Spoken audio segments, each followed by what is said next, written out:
Raising Teens by Collett Smart with Ray Kington. Do you ever feel weird? As if. This is Raising Teens. Ray Kington, joined by Collett Smart, who's our expert in all things psychology, all things teens, and we'd love to hear from you via the Hope Media app. You've got a question for us, got an issue, got a bit of feedback for us, we'd love to hear from you. So that's how you can get in contact with this podcast. This is a difficult topic, Collett. When your teen comes across porn, that's a really challenging one for both boys and girls. And it used to be something that maybe as parents we think, well, maybe boys are more likely to come across this, but not anymore. Yeah, not at all. Thanks to the internet. Yes. And you know, I'm glad you said when your child comes across porn because it's not if, it's when your child does. And parents are naive if they think it won't be their child. You know, I've had times where I do seminars in schools for young people, year 8s, on relationship intelligence and pornography. And pretty regularly, I will have a parent say to that school, no, my child's not attending that. You know, it's too much information. They don't need it. Actually, by year 8, it's too late. Yeah. We need to have addressed it already. It's just schools are trying to figure out when the right time is to talk about relationship intelligence and pornography and consent. And, you know, we need to first remember that sexual attraction is not inherently bad. You know, sex and sexual attraction isn't a bad thing. It's part of normal, healthy development. Young people figuring out what's happening with their bodies and feeling desires when their bodies hit puberty. That's not bad or evil.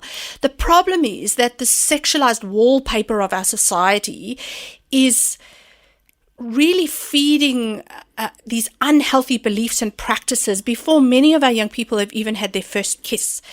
They're saying now that the biggest sex education for our young people is coming from pornography, not from schools, not from parents. And our young people, you know, we're seeing young kids as young as 9 exposed to pornography, often at the time when people don't think they need to put blocks or software on kids' phones because, you know, we're not at that stage yet. No, you absolutely are. Yeah. And it's not that at 9 they're seeking it out. It starts off by them stumbling across something, accidentally clicking something, and curiosity leads them down the path to viewing it more and more. And so it's really forcing them into this early awareness of unhealthy, risky, violent, and dangerous sexual practices. And I often say to schools, you know, there's no point in us doing these days on consent and healthy relationships if you're not going to talk about pornography. Yes. If you don't talk about pornography, you're actually wasting your breath, because that is where our young people are learning about what sex is, and the way they're learning it is, you know, pushing someone or a bit of violence or a lot of violence is actually part of sex. That's what they're learning. And so I think it's a public health crisis. I really think it is, but I also know that pornography worries our young people. And the problem is they don't have anyone to talk to. They just have each other. And so if we aren't brave enough to talk to them, they won't talk to us. And what's fascinating, parents are fascinated by the research that says our young people regard their parents as their number one sexuality educator. Their parents. Yeah. Like, let that sink in a little bit. Yeah. We always think our kids don't want to hear about sex from us. They actually do, because they know that adults have reliable sources of information rather than their friends. So, you know, I posted to Instagram somebody's quote from Twitter. Somebody called Benny said, "Pornography has poisoned the minds of an entire generation, and not just the boys. When girls see their own degradation and objectification as an empowering concept and boast about it, you know we've reached an all-time low." And that's where our girls are not seeing that they should say no. They're also self-objectifying because they think that is what's empowering or how they should behave. And so I think if parents haven't spoken about this, it's not one big talk. It's lots of small talks at every age and stage through your teen years. Even if it makes you uncomfortable to start off with, call out the elephant in the room. Say, you know, I'm cringing here. I know you probably are, but we need to talk about this. Have software on your kids' phones and your home Wi-Fi. Have boundaries around technology in bedrooms. Explain to them that they're not dirty or weird if they have this response when they see something, but talk to them about the poisonous script of pornography, I call it.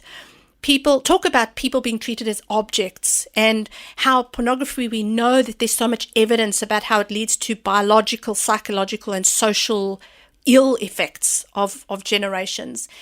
And then especially when parents say to me, but what happens when I discover my tween or my teen has seen pornography? What do? I say to them, prepare to feel shocked and shattered and wanting to go and hide in the pantry. It's normal. You discover your child's innocence is gone, and that is shocking. And it's because you love your child. But then I use this acrostic poem, breathe. So B is be ready, and then just sit and breathe in the pantry if you have to until you're ready to talk. Rocking back and forth. Reassure your child that you don't reject them, that they're not shameful, that your job is there to support them and love them through this. And you're going to now be talking about it a lot more often. Expect initial denials and promises. Oh, I'll never do it again. I promise I'll never look at it again. They can't promise that. We know they can't. And that is why we have software on their phones, even if they say, I don't need it. No, they do. And then having healthy activities, other healthy activities to occupy their time. The technology check. So if you've let that slide, go and check what's going on in your family around your technology boundaries. Have a plan. Help your child when someone shows you something. Not if, when someone shows you something, come and talk to me. I'm not going to take away your device because that's what they're terrified of.